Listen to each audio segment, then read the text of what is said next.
que nous pourrons retrouver dans notre pays de l'espérance. Et c'est au fond notre défi aujourd'hui. J'entends certains qui pensent que notre pays est en déclin, que le pire est à venir, que, au fond, notre civilisation s'efface. Et ils proposent le repli, la guerre civile ou les recettes du siècle dernier. J'en entends d'autres qui imaginent que la France peut continuer de descendre en pente douce, qu'au fond le jeu de l'alternance politique suffira à nous faire respirer et qu'en quelque sorte, après la gauche, la droite et ainsi de suite, parce que on l'a toujours fait de la sorte, avec les mêmes visages, les mêmes hommes depuis tant d'années. Je suis convaincu que les uns et les autres ont tort. Parce qu'au fond, ce sont leurs modèles, leurs recettes qui ont simplement échoué. Le pays, notre pays, lui dans son ensemble, n'a pas échoué. Et il le sait, il le sent. Et c'est de là que naît ce divorce entre le peuple et ses gouvernants. Je suis convaincu que notre pays a la force, le ressort, l'envie d'avancer, parce qu'il a l'histoire et le peuple pour cela. Parce que la France a toujours été un pays moteur du progrès politique et démocratique. Quand la Révolution française, ici, a ouvert le monde nouveau et un chemin. Le progrès économique, quand nos ingénieurs, nos entreprises nous ont permis de créer des richesses nécessaires pour accéder à une vie meilleure. Du progrès social, parce que c'est dans notre pays que nous avons construit les protections qui allaient avec l'ère industrielle, qui ont fait longtemps notre fierté, qui ont suscité partout l'envie. Du progrès pour tous.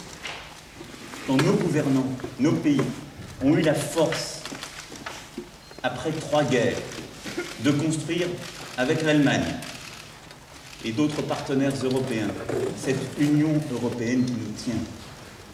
Du progrès pour chacun. Parce que la France, c'est par-dessus tout un projet d'émancipation des individus, d'émancipation de la religion, des conditions d'origine. C'est un pays dans lequel, en partant de rien, le talent, l'effort doivent pouvoir mener à tout. Mais la France, aujourd'hui, est sortie du chemin du progrès. Le doute s'est installé. Depuis 40 ans, nous n'avons pas réussi à régler le problème du chômage de masse, la déprise des territoires, la langueur de l'Europe, les divisions internes, allant jusqu'aux fractures, se sont tout récemment éteintes. La France est bloquée par les corporatismes de tous ordres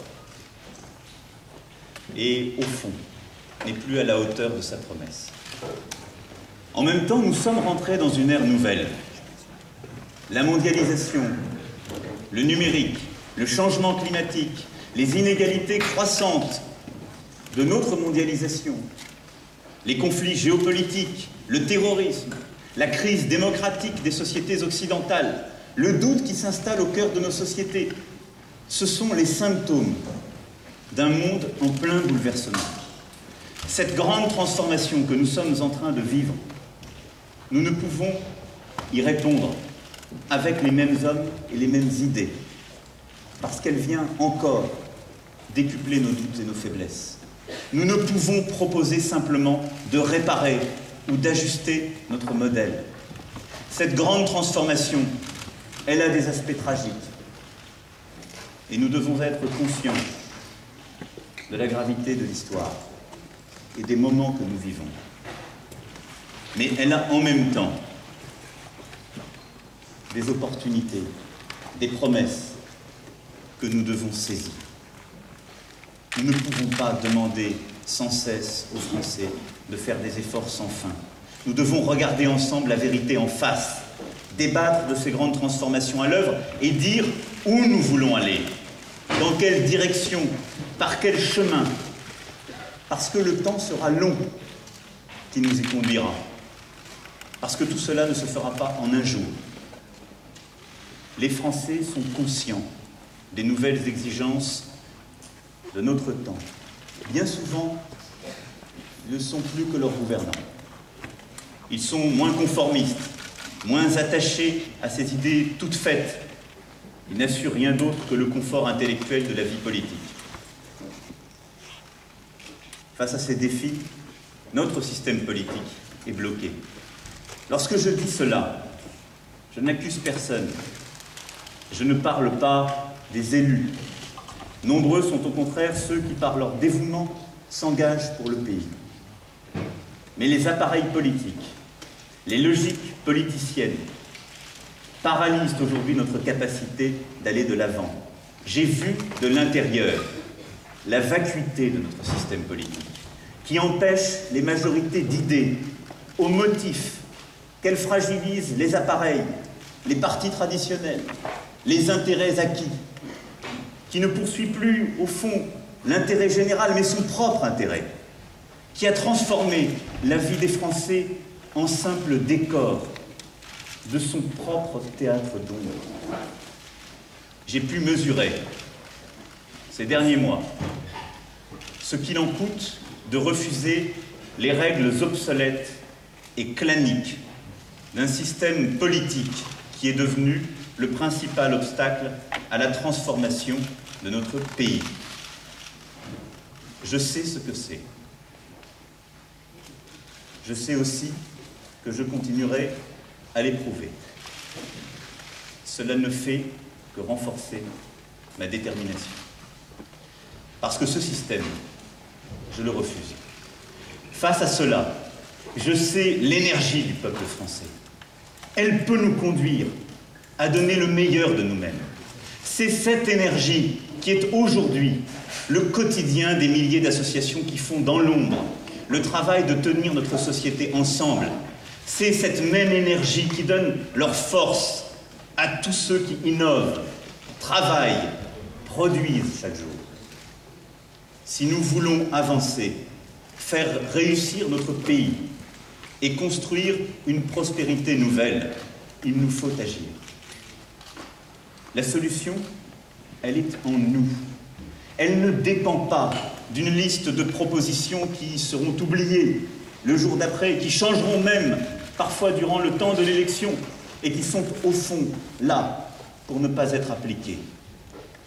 Elle ne saurait émerger non plus de compromis bancal.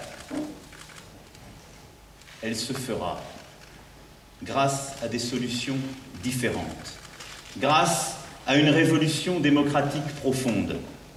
Elle prendra du temps, mais elle ne dépend que de notre unité, de notre courage, de notre volonté commune. C'est cette révolution démocratique à laquelle je crois, celle par laquelle, en France et en Europe, nous conduirons ensemble notre propre révolution plutôt que de la subir. C'est cette révolution démocratique que nous avons préparée durant ces derniers mois avec En Marche. Je crois très profondément que rien n'est jamais écrit. Et c'est pourquoi je veux porter l'optimisme de la volonté. La France n'est pas un château de cartes. Elle a surmonté tant d'épreuves, bien plus redoutables. La seule force dont nous pouvons, dont nous devons nous réclamer, c'est la force de la France, c'est la force des Français. C'est celle-là qui doit nous guider. Dans quelques mois, à l'occasion de l'élection présidentielle, une opportunité nous est offerte, celle de refuser enfin le statu quo pour choisir d'avancer.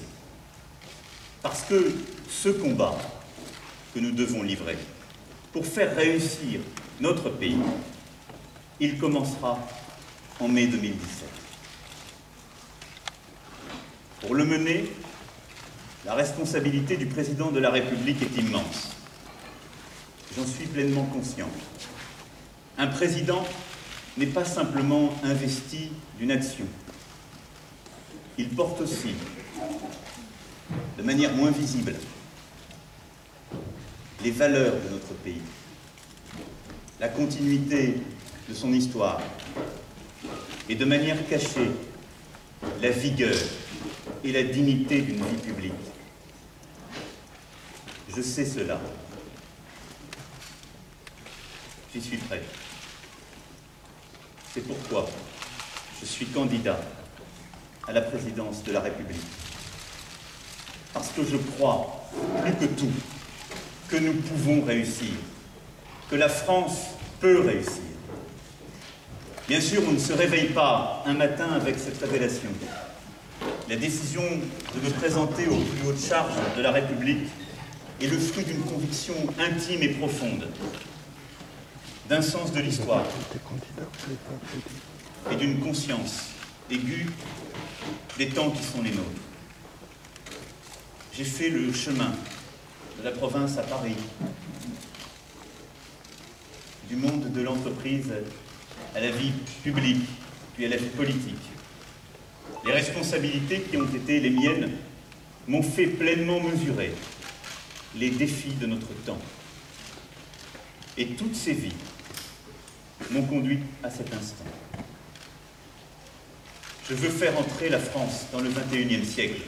Je veux que mon pays redresse la tête et pour cela retrouve le fil de notre histoire millénaire. Ce projet fou d'émancipation des personnes et de la société. Ce dessein, c'est le dessein français. Tout faire pour rendre l'homme capable. Je ne peux me résoudre à voir une France qui a peur, qui ne regarde que ses souvenirs, une France outrancière qui insulte et qui exclut, une France fatiguée, qui stagne et qui gère. Je veux une France libre, libre et fière de ce qu'elle est, de son histoire, de sa culture, de ses paysages, de ses femmes et de ses hommes qui ont traversé tant d'épreuves et qui n'appartiennent à personne. C'est pourquoi je place ma candidature sous le signe de l'espérance. La France peut réussir. Elle doit d'abord pour cela relancer l'Europe. J'entends tant de discours de haine sur ce sujet, de renonciation, de repli. L'Europe, elle est notre chance dans la mondialisation. Et notre responsabilité est ici immense. La France doit retrouver confiance en elle et bâtir son projet. Par le travail d'abord, qui émancipe chacun. Parce que c'est par le travail que nous construisons notre place dans la société. Il n'y a pas de fatalité aujourd'hui à ce qu'un jeune qui vient d'un quartier difficile, comme celui où nous nous trouvons, ne puisse pas trouver d'emploi, mais parfois même pas le droit à la formation. Et le lieu où nous sommes, à ce titre, n'a rien d'innocent. Et je ne peux accepter de la même façon que dans nos provinces, tant de Français aujourd'hui attendent pour travailler, ou ne puissent même plus vivre de leur travail dans la dignité. Le travail, c'est ce qui nous construit. Par l'investissement ensuite, l'investissement dans notre avenir, pour réussir cette révolution numérique, pour réussir le passage vers une autre économie, vers une autre société, pour former, pour aussi accompagner cette transformation climatique et énergétique. Par l'école et la transmission, ensuite. Notre pays se redressera par sa jeunesse. Je sais que beaucoup doutent de la jeunesse. Ils ont tort. Il ne s'agit pas de lui faire des promesses. On lui en a trop fait. Il s'agit de transmettre notre culture, nos valeurs, et ainsi de permettre à tous les jeunes de construire librement leur avenir. C'est cela, croire en sa jeunesse. Bâtir notre projet par des nouvelles protections aussi. Car dans ce monde incertain, chacun doit être libre. Et nous devons pour cela protéger contre les risques de la vie, contre l'insécurité, garantir ces protections, la santé, la retraite pour les plus âgés, parce qu'on ne construit rien de solide en laissant des millions de Français au bord du chemin. C'est cela, la vraie autorité. C'est cela, la crédibilité de l'État. Vous l'avez compris, je veux libérer l'énergie de ceux qui peuvent. Et dans le même temps, je veux protéger les plus faibles. Ce projet, nous devons aussi le bâtir par nos territoires. Nous avons des Frances aujourd'hui à réconcilier. Nos métropoles réussissent dans cette mondialisation. Il faut les y aider, les encourager, leur permettre de faire davantage. Elles sont notre chance. La France des quartiers a, elle, besoin de mobilité. Elle est aujourd'hui assignée à résidence. Alors, qu'elle veut réussir, qu'elle veut qu'au fond, nous permettions aux jeunes et moins jeunes d'accéder à l'école, d'accéder à la culture, d'accéder à l'emploi. La France périurbaine et la France rurale ont le droit de réussir, de se développer. Et pour ce faire, nous devons aussi leur permettre d'aller de l'avant, investir et laisser faire. Cette France-là le veut, cette France le peut.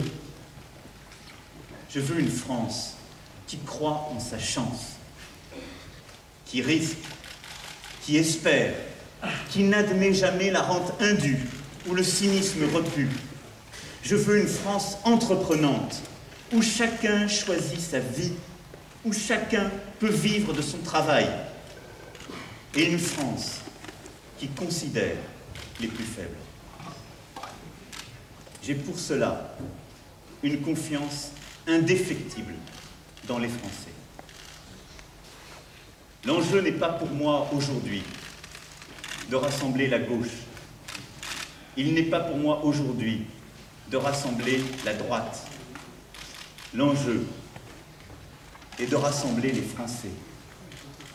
Car cette transformation de notre pays, cela n'est pas un combat contre quelqu'un, contre un camp, contre une partie de la France. C'est un combat pour nous tous, pour l'intérêt général, pour nos enfants. Ce combat, c'est celui que nous conduirons ensemble. Cette révolution démocratique, je ne pourrai la mener à bien qu'avec vous. J'en appelle aujourd'hui à toutes les femmes et les hommes de bonne volonté. J'en appelle aujourd'hui à toutes celles et ceux qui, dans notre pays, croient dans la réconciliation de la liberté et du progrès.